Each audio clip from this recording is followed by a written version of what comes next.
ছেলেটাকে তার মা কিছুই বলে না, যা মন যায় তাই করে। ওই যে দেখো পড়াশোনা বাদ দিয়ে কেমনে ঘুমাচ্ছে। কেলটু, এই কেলটু, এত বেলা হয়ে গেছে, তুই এখনো শুয়ে আছিস কেন? বাবা আমি একটু আরাম করতেছি। বলছি ঘুম থেকে উঠে পড়তে বস। পড়লে কি হবে বাবা? পড়াশোনা করলে ভালো রেজাল্ট করতে পারবি। ভালো রেজাল্ট করলে কি হবে বাবা? ভালো রেজাল্ট করলে চাকরি পাবি। চাকরি পেলে কি হবে? চাকরি করলে টাকা ইনকাম করতে পারবি। টাকা ইনকাম করলে কি হবে? টাকা ইনকাম করলে গাড়ি বাড়ি কিনতে পারবি। গাড়ি বাড়ি কিনলে কি হবে বাবা? গাড়ি বাড়ি কিনলে আরাম করতে পারবি, ঘুমাতে পারবি। তাহলে আমি তো এখন আরামই করতেছি বাবা। হারামজাদা, তুই আমার সাথে মস্করা করিস? কোথায় আমি মস্করা করলাম বাবা? আমাকে একটু ভালোভাবে ঘুমাতে দাও না। কেন, সকালে যে ঘুমাচ্ছিস সারা রাত তুই কি করছিলি? সারা রাত ঘুমাতে ঘুমাতে হাঁপিয়ে গিয়েছি, তাই এখন একটু আরাম করতেছি। দাঁড়া, তোকে আরাম করাচ্ছি। কই গো কেলটুর মা, জলদি এদিকে আসো। কি হয়েছে? সকাল সকাল তুমি এত চিল্লাচ্ছ কেন? কি হয়েছে? আমার কিছুই হয়নি। দেখো তোমার নবাবজাদা ছেলেকে, এত বেলা হয়ে গেল এখনো ঘুম থেকে উঠা হলো না। সামনে যে তার পরীক্ষা এসে পড়েছে, তার কোনো খবর রয়েছে? ছেলেটা একটু ঘুমাচ্ছে, ঘুমাতে দাও না। সকাল সকাল ছেলেটার রুমে এসে এত কথা বলছো কেন? এই তোমার জন্য ছেলেটাকে আমি কিছুই বলতে পারি না। ছেলেটাকে একটু কিছু বললে তুমি আমার সাথে এরকম করো। দেখবে একদিন তোমার লাইফে ছেলেটা নষ্ট হয়ে যাবে, পরে আমাকে কিছুই বলতে পারবে না। আচ্ছা, আমি একটা কথা বুঝতে পারি না, তুমি ছেলেটার সাথে এমনি করে লেগেই থাকো কেন? ছেলেটা বড় হয়েছে, একটু নিজের মতে চলতে দাও না। ঠিক আছে, আমি আর কিছুই বলবো না, যা করার করবে, সব দোষ আমার, আমি যাচ্ছি। কিরে, এত বেলা হয়ে গেল, তুই এখনো শুয়ে রয়েছিস কেন? তোর জন্য আজকে তোর বাবার মনটা খারাপ হয়ে গেল। উঠে যা বলছি। মা তুমিও কি বাবার মতো হয়ে গেছো? আরো একটু শুয়ে থাকতে দাও না। জলদি উঠে পড়, আমি নাস্তা রেডি করছি। ঠিক আছে তুমি যাও, আমি আসছি। কালকে যে মেয়েটাকে দেখছিলাম, কোথায় গেলে ওই মেয়েটাকে পাবো? আরে মেয়েটাকে তুই ভুলে যা, ওকে খুঁজতে যাওয়ার চাইতে অন্য একটা মেয়েকে দেখে নিবি। আরে তুই চুপ কর। কেলটু, আমার মনে হচ্ছে স্কুলের সামনে গেলে ওই মেয়েটাকে দেখতে পারবো। হ্যাঁ, পাওয়া যেতে পারে। তাহলে চল যা, স্কুলের দিকে গিয়ে দেখি। ঠিক আছে যাব। কালকে আমি বাসায় যাওয়ার আগে বাবা মাকে কে জানি ছাগলটা বিক্রি করার কথাটা বলে দিয়েছিল। আমি বাসায় গিয়ে দেখি মার সঙ্গে বাবার ঝগড়া চলতে আছে। পরে জানলাম ছাগল বিক্রি করা নিয়ে ঝগড়া হচ্ছে। তারপর তোকে কিছু বলেনি? মা বলেছিল ছাগলটা কেন বিক্রি করেছিস। আমিও কম নয়, বলছি ছাগলটাকে কুত্তায় কামড়াছিল, তাই কাউকে না বলে ছাগলটা বিক্রি করে দিয়েছিলাম। তারপর আর কিছু বলেনি? বলছে টাকাগুলি কি করেছিস। যখনই আমি বলেছি টাকাগুলি ভেঙে ফেলেছি। আমার কথাটা শুনে বাবার শরীর কেমন রিমরিম করা শুরু হয়ে গেছিল। তারপর আমি ওখান থেকে আমার রুমে চলে গিয়েছিলাম। তোর বাপ আসলে একটা কিপটে মানুষ। চল তাহলে স্কুলের সামনে যাই। আরে কদম, তুই এখানে? তুই বাসায় কখন আসছিস? আমাদেরকে একটা ফোন করতে বলতে পারলি না? আরে হঠাৎ করে স্কুল বন্ধ দিয়ে দিছে, তাই তোদেরকে বলতে পারলাম না। তা তোর গার্লফ্রেন্ডের খবর কি রে? ভালোই আছে, ও আমার সাথে আসতে চাইছিল। তাহলে আনলি না কেন? আনবো, গরমটা একটু কমলে পরে একদিন আনবো। তা লেবু, তোর কি খবর রে? ভালোই আছি রে ভাই। চল তাহলে স্কুলের দিকে যাই, মেয়েগুলি দেখে আসি, যদি কাউকে পটাতে পারি। ঠিক আছে, চল তাহলে যাই। কেলটু দেখ দেখ, কত সুন্দর মেয়ে যাচ্ছে। হ্যাঁ দেখতে তো অনেক সুন্দর। বলছি হ্যালো, একটু শুনেন। জি, আমাকে বলছেন? হ্যাঁ আপনাকে বলছি। আপনি কোন স্কুলে পড়েন? ওই তো সামনের ওই স্কুলে পড়ি। বলছি আপনার কি কোনো বয়ফ্রেন্ড আছে? না, কিন্তু কেন বলেছেন? না মানে আপনাকে আমার অনেক পছন্দ হয়েছে, তাই বলছি। ও তাই? তা আপনি কি করেন?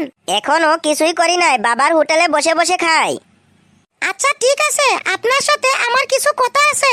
আমার স্কুল ছুটির সময় একটু একা আসতে পারবেন এখানে? এখন বলেন না শুনি। না, এখন স্কুলের জন্য দেরি হয়ে যাচ্ছে, পরে বলবো। ঠিক আছে, আমি ছুটির সময় এখানে আসবো। তাহলে আমি আসি এখন।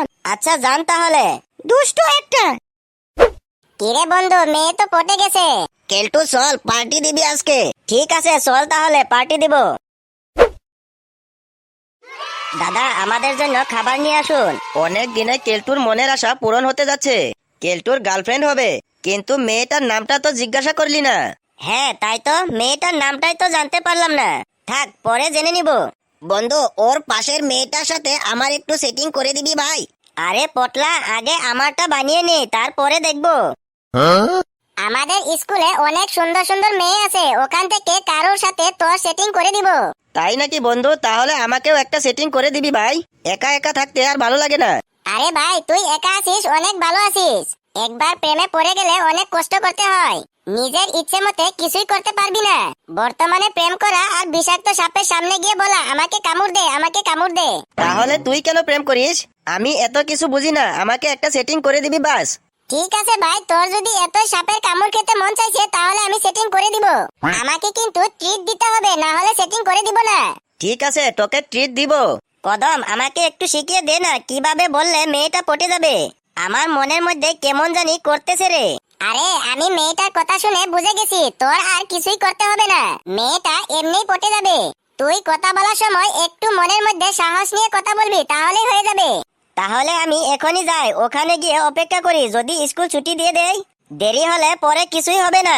আরে কেলটু তো দেখছি এখনই পাগল হয়ে গেছে, আরো একটু পরে যাবি, এখনই স্কুল ছুটি দিবে না। না রে লেবু, আমি এখনই যাব, তোরা খেতে থাক, আমি বিলটা দিয়ে যাব। ঠিক আছে বন্ধু, যা। অল দা বেস্ট বন্ধু। ঠিক আছে বন্ধু, ঠিক আছে। আর হ্যাঁ, যাবার সময় হাতে করে একটা ফুল নিয়ে যাবি। আজকে আসুক, ওকে পটিয়েই ছাড়বো। এখানে একটু অপেক্ষা করি, আসুক। আরে তুমি এত তাড়াতাড়ি এসে পড়েছো যে? আপনি বললেন ছুটির সময় আসতে, তাই একটু আগে এসে পড়েছি, যদি স্কুল ছুটি দিয়ে দেয়। তুমি আমাকে আপনি করে নয়, তুমি করে বলবা, ঠিক আছে? ঠিক আছে। আজকে এত তাড়াতাড়ি স্কুল ছুটি দিয়ে দিল নাকি? আর তোমার সাথের মেয়েগুলি কোথায়? স্কুল তো ছুটি হয় নাই, আমি স্যারের কাছ থেকে ছুটি নিয়ে এসেছি। কেন ছুটি নিয়েছে কেন? জানি না, কেন জানি ক্লাস করতে মন বসে না, তাই চলে এলাম। তা তোমার হাতে ফুল কেন? তোমার জন্য এনেছি। বাহ, আমার জন্য ফুল এনেছো, দাও তাহলে। তুমি বলেছিলে কি কথা বলবা, তা কি কথা বলো শুনি। হ্যাঁ বলছি, তোমাকে আমার অনেক পছন্দ হয়েছে। তোমার বন্ধুদের সামনে বলতে আমার লজ্জা লাগছিল, তাই তোমাকে একা আসতে বলছি। সত্যি তুমি আমাকে পছন্দ করো? হ্যাঁ বাবা করি, কিন্তু আমার কেবাটাও শর্ত রয়েছে। কি শর্ত বলো শুনি।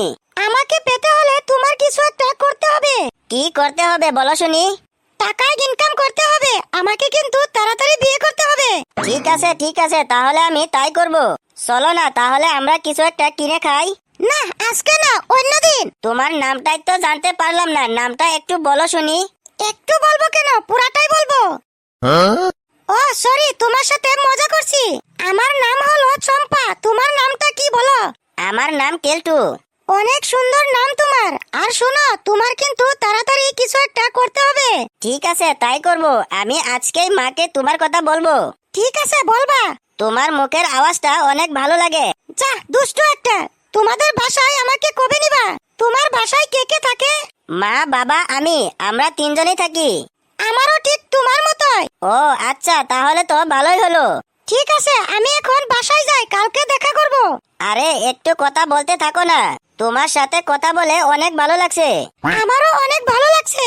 তাহলে কেন বলেছো বাসায় যাবাগে? আমার না কেমন জানি ভয় করছে, যদি কেউ দেখে বাবার কাছে গিয়ে বলে দেয়।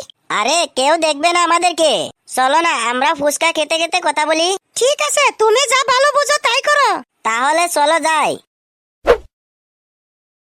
ফুচকার দোকান, চলো ওখানে যাই। ঠিক আছে চলো। দাদা আমাদের জন্য 2 প্লেট ফুচকা দিন তো। দাদা ফুচকা কত করে বিক্রি করেন? 20 টাকায় 10 পিস বিক্রি করি। তা আপনি সারাদিনে কত টাকা বিক্রি করতে পারেন? এই ধরুন 2 থেকে 3,000 টাকা। কি 2 থেকে 3,000 টাকা ফুচকা বিক্রি করে পাওয়া যায়? না, কথাটা তো একটু ভেবে দেখতে হয়। এই নিন আপনাদের ফুচকা। না, আমাকেও এমন একটা ব্যবসা করতে হবে। কি হয়েছে, খাওয়া বাদ দিয়ে তুমি কি ভাবতে আছো? কই কিছু না, কিছু ভাবতেছি না। তাহলে খাচ্ছ না কেন? উফ, ফুচকা অনেক জাল হয়েছে। না, আমি কাল থেকে ফুচকার দোকান দিয়ে দিব। কি হলো, তোমার এখনো খাওয়া হলো না? এই তো হয়ে গেছে। দাদা আমাদের কত টাকা হয়েছে? 40 টাকা হয়েছে। এই নিন টাকা। চম্পা চলো বাসায় যাই।